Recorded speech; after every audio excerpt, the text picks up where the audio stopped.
Welcome to Conversations. I'm Muqtadar Khan, your host, and today I want to talk to you about something really funny. Unfortunately, American politics and American standards of American politics and American political thought have been in steady decline since George W. Bush and Sarah Palin type of Republicans turned up. And with each passing day, we hear dumber and stupider things coming out of the mouths of elected officials who have been in positions of great power. So I'm going to share a video. I'm going to be very brief, but I will share a video of Senator Lindsey Graham, who went on Fox News, and he basically advocated. So basically, let me give you a bit of a background and context so that you understand what's happening. There are some people in America, like Lindsey Graham, like Senator Ted Cruz, and there are several of those for whom Israel is the first priority. We sometimes call them neocons, sometimes we call them Israel firsters, sometimes we call them AIPAC shills, etc. So these are people, like Ted Cruz himself said, the only purpose they are in politics is to protect Israel and advance Israel's interest. And you can see, just go to opensecrets.org and you can see how much money they get from openly from AIPAC related or Israel related donors. So they basically speak for Israel, and they are not just in the Republican Party. We find them in the Democratic Party too. My own Senator Chris Coons these days, he votes much in like Ted Cruz on most Israel-related issues, or Fetterman from Pennsylvania, or the governor of Pennsylvania. Some of the, of course, the most prominent ones are the senators as well as representatives from New York. So Chuck Schumer, for example, these are all very pro-Israeli voices. So they're all paranoid that Donald Trump will make a deal with Iran. So this desire to keep killing and murdering and bombing for the sake of Israel will stop. And then how can it be? How can Israel not be at war? So they need this continuous war against those countries that stand up for the rights of Palestinians. So they don't want this war towards Iran ended. They want to keep bombing it ultimately till the country is completely destroyed.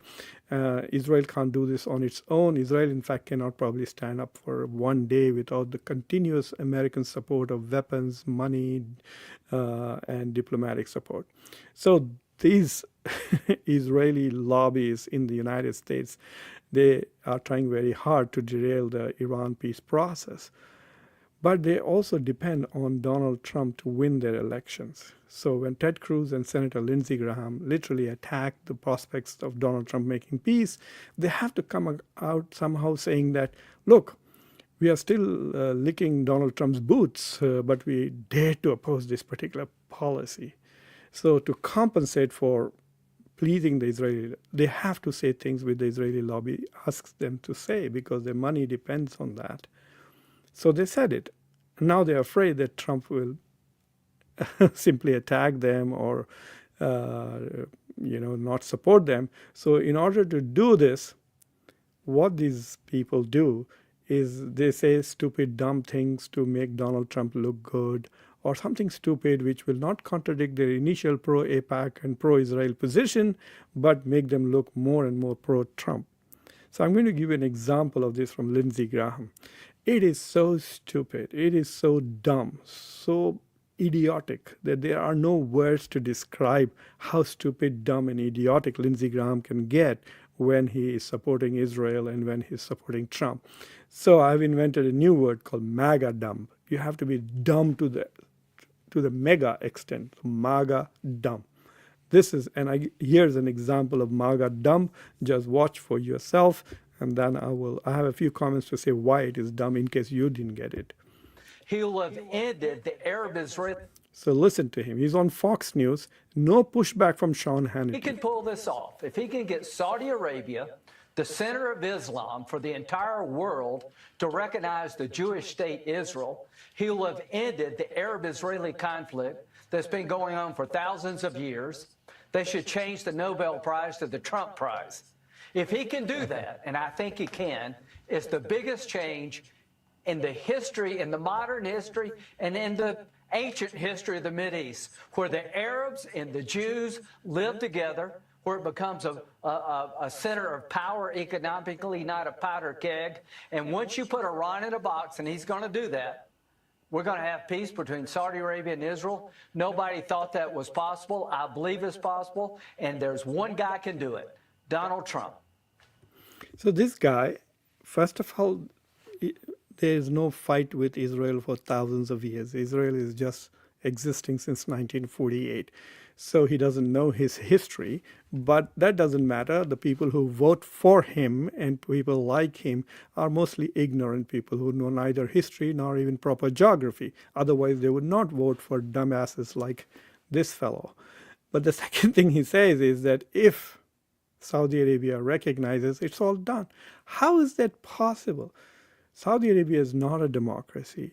So all he's saying is that if MBS recognizes Israel, then it will become peace between the entire Islamic world and the entire Israelis.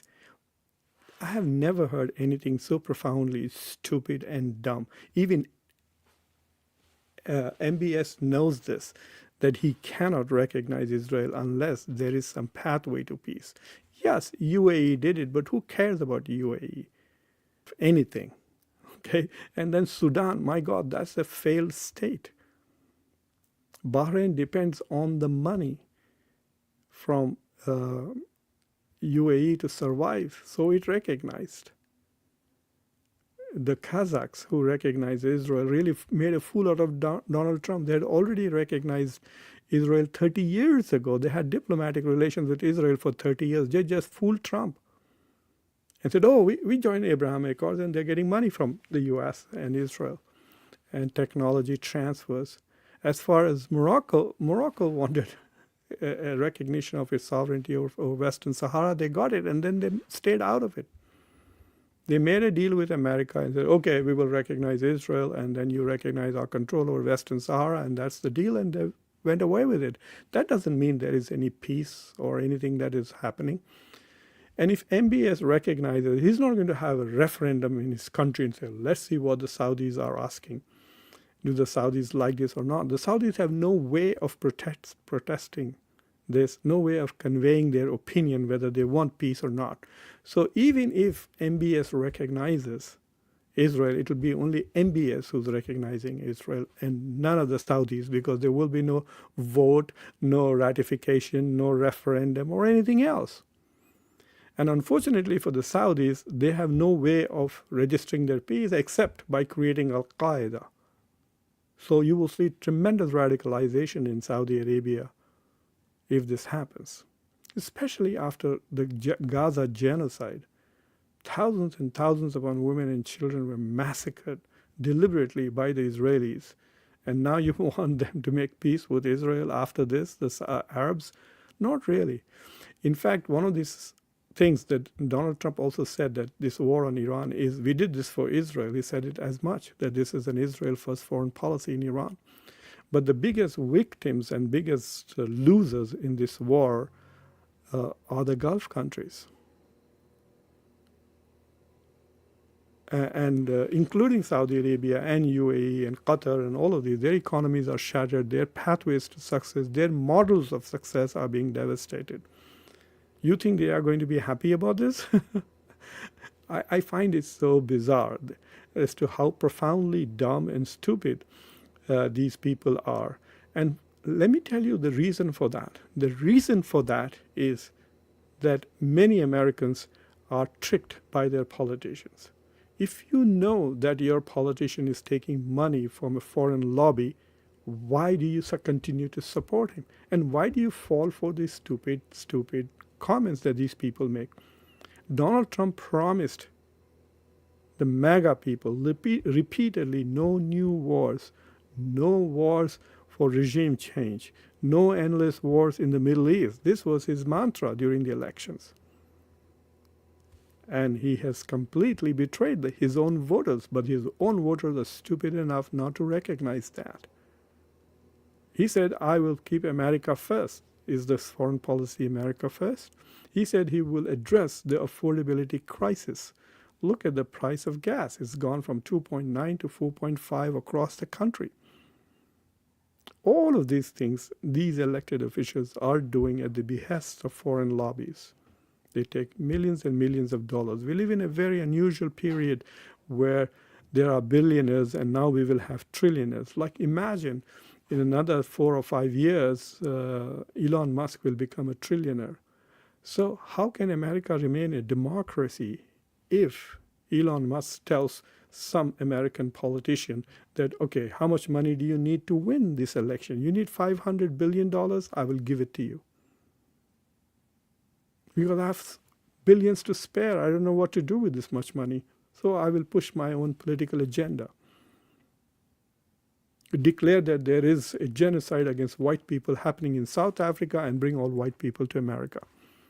And that happens because there's so much money that these few people have. So we are living in a period where there are very pro-Israeli billionaires in this country in this era, and they are buying American politicians like Lindsey Graham, like Ted Cruz, like Marco Rubio, like Donald Trump himself.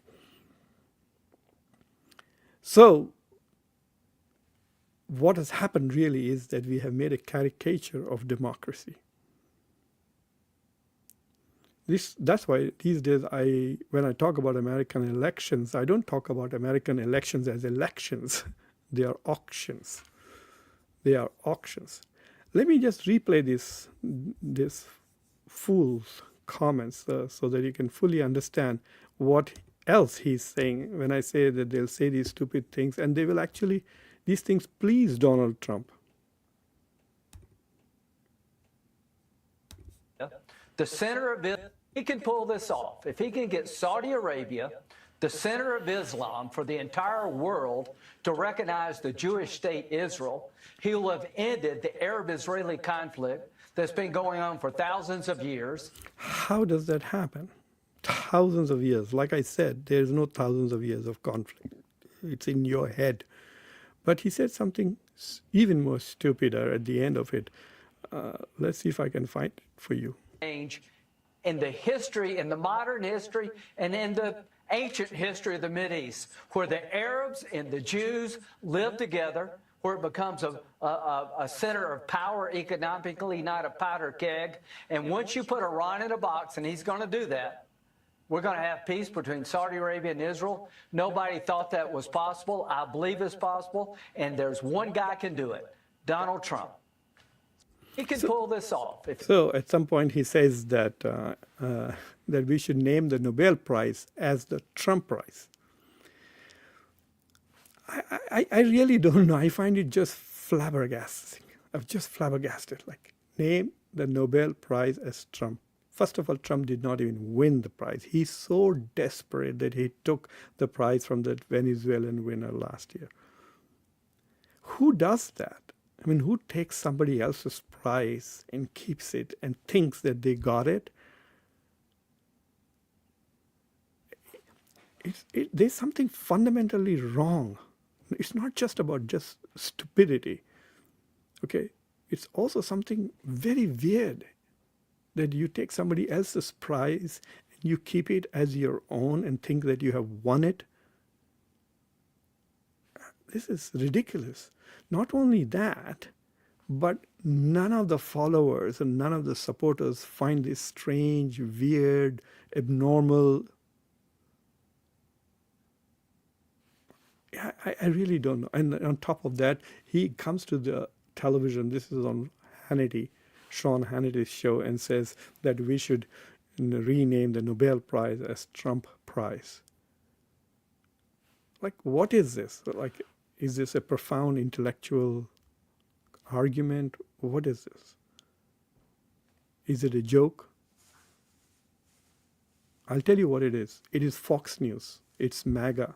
It's right-wing America. This is who they are.